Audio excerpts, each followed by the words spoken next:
এখন ইলিশ মাছ দিয়ে ঝিঙা রান্না করব। এর জন্য একটি প্যান চুলায় বসিয়ে দিলাম। এখন পরিমাণ মতো তেল দিয়ে দিব।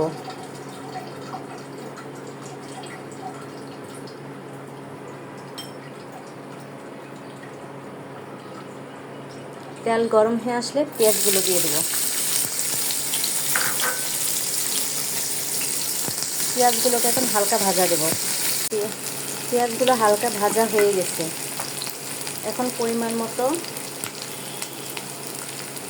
আদা দিয়ে দেব, রসুন দিয়ে দেব, রসুন বাটা।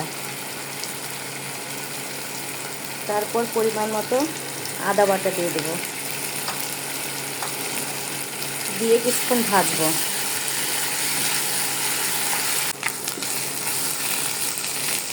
আদা রসুন আমার ভাজা হয়ে গেছে। এখন পরিমাণ মতো পানি দিয়ে দেব।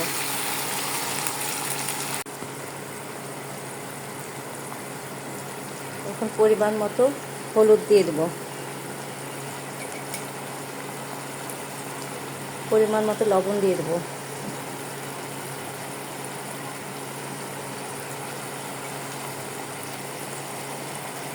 একটু মরিচের ফাঁকি দিয়ে দেব।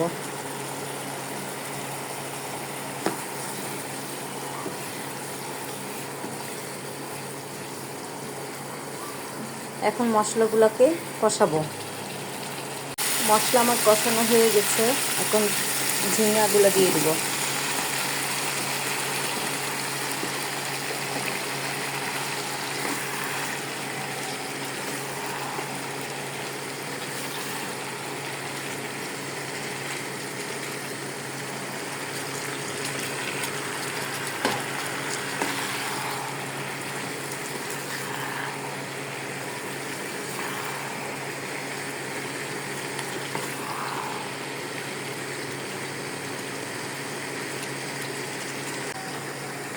ভালো করে নেড়ে চেড়ে এখন ঢাকনা দিয়ে ঢেকে দেব।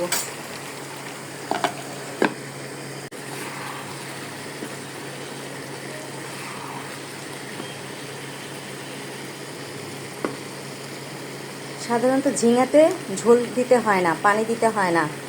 ঝিঙা থেকে যে পানি বের হয় এ দিয়ে রান্না হয়ে যায় ঝিঙা। এখন আমি ইলিশ মাছের মাথাগুলো দিয়ে দেব।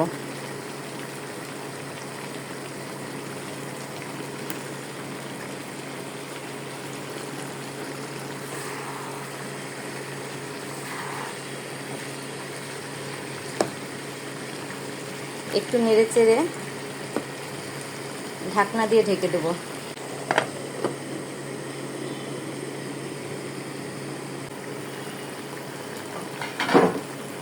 আমি কয়েকটা কাঁচামরিচ দিয়ে দেব।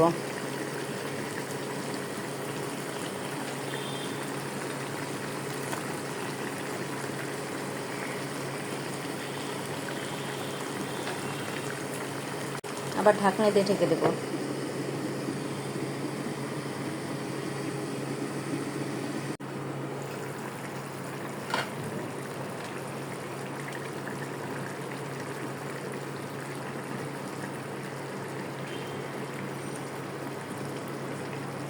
আর 5 মিনিটের মতো রান্না করব, তারপর নামিয়ে ফেলব। রান্না আমার হয়ে গেছে, এখন নামিয়ে ফেলব।